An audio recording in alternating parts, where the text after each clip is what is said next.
আল্লাহ বলবে জাহান্নামের ফেরেশতা, এই মাওলানাকে ধর, জাহান্নামের শিকল লাগাইয়া তাকে জাহান্নামে নিয়ে যাও। তৃতীয় ব্যক্তিরে ডাকবে, এই টাকাওয়ালা এদিকে। কত মানুষের ফকির বানাইছি, তোরে টাকাওয়ালা বানাইছি, টাকা কি করছো? কয় জানো না, মাদ্রাসা করছি, মসজিদে দান করছি, রাস্তাঘাটে দান করছি। আল্লাহ কয় মানুষ তো তাই জানে, আমি তো তোর ভিতরেরটা জানি।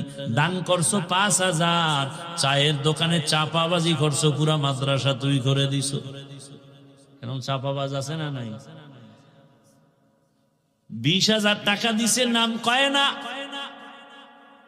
আর 1,000 টাকা একজনে দিয়া কয়, মাইকে যদি নাম না কয় টাকা ফেরত দিস। নাই ভাইরা আমার, সর্বশেষ আল্লাহ বলবে জাহান্নামের ফেরেশতাই দানবীরেরও শিকল লাগায় জাহান্নামে নাও। তাহলে গলা কাটা শহীদ, মাওলানা, এগো অবস্থা যদি এমন হয়, আপনার উভয় কি আমার উভয়? চিন্তা করা দরকার আছে না নেই? ওমর বলেন, হাসিবু আনফুসাকুম ক্বাবলা আন তুহাসাবু।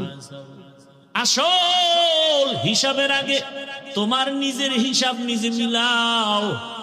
মালিকের আদালতে দাঁড়াইয়া নতুন করে হিসাব মিলানোর টাইম হবে না রে বাবা। ওমরে ফারুক রাদিয়াল্লাহু তাআলা আনহু কত বড় সন্ত্রাসী, 27 বছরে নবীর কল্লা কাটতে গিয়া কালেমাওয়ালা হয়ে গেল। এরে নবীর আশিক, রহমতের নবী আমার, কত দামি। রসুলের চেহারাটার দিকে খালি একবার তাকাইলে 1 সপ্তাহের ক্ষুধা নিবারণ হয়ে যেত। আরো আস্তে করে বলে, আর কিছুক্ষণ বয়ান শুনবেন না ধৈর্য হারাই ফেলতেছেন? আল্লাহ সবাইকে কবুল করে। ভাইরা আমার, রহমতের নবী আমার এমন আদর্শ উম্মতের কাছে রেখে গেছেন। নবী বলেন, আমি বিদায় নিলাম, কিয়ামত পর্যন্ত এই উম্মতের শান্তির পথ দেখাবে একমাত্র উলামায়ে কেরাম। নিঃস্বার্থভাবে দেখাবেন।